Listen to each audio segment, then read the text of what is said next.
ब्रजेश पटेल हत्याकांड। पुलिस और एसओजी की संयुक्त टीम ने हत्या के 4 अभियुक्तों को गिरफ्तार किया। मुकदमा दर्ज होने के महज 14 घंटों के भीतर पुलिस हत्यारों को गिरफ्तार करने में सफल रही।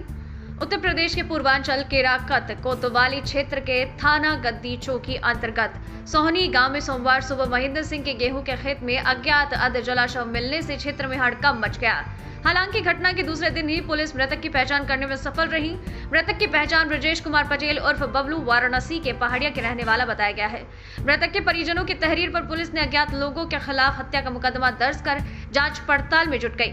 मुकदमा दर्ज होने के महज 14 घंटे के भीतर पुलिस और एसओजी की संयुक्त टीम ने हत्या के 4 लोगों को घटना में प्रयोग किए गए कार अभियुक्त गण द्वारा घटना में प्रयुक्त स्कूटी बरामद के साथ गिरफ्तार कर चालान हेतु न्यायालय भेज दिया गया है।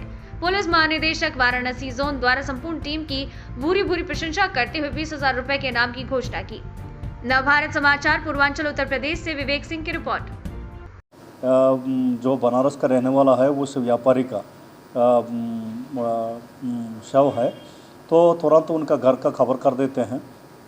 तो खबर करने के बाद फिर वो उनका घर वाले वहाँ लोकल पहाड़िया जो थाना क्षेत्र में उधर बनारस में जाते हैं, उनसे मिलते हैं।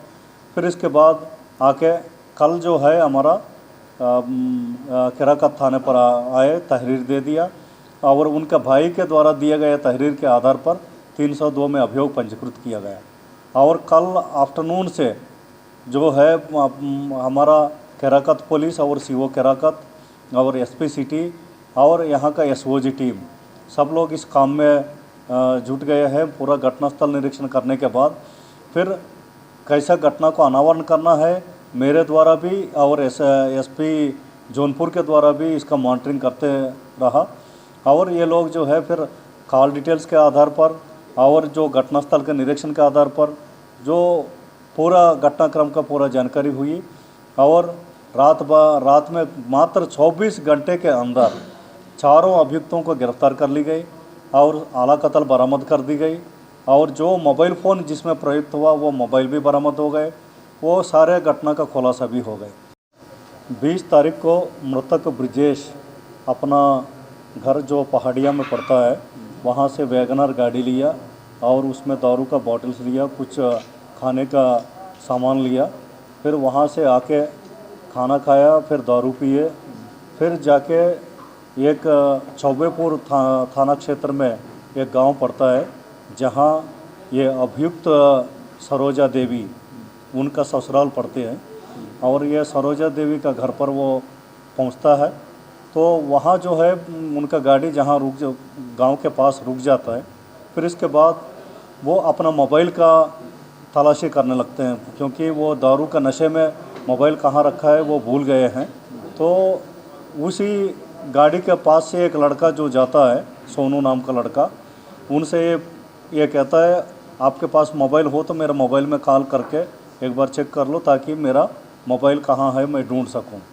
तो ये सोनू लड़का ने एक मिस कॉल देता है, फिर जो है फिर कॉल देता है। फिर जैसा घंटी बजती है वो अपना गाड़ी में जहाँ सीट के नीचे जो पड़ा हुआ है वो मोबाइल उठा के फिर इनसे 5 सेकंड बात करके फिर काट देता है।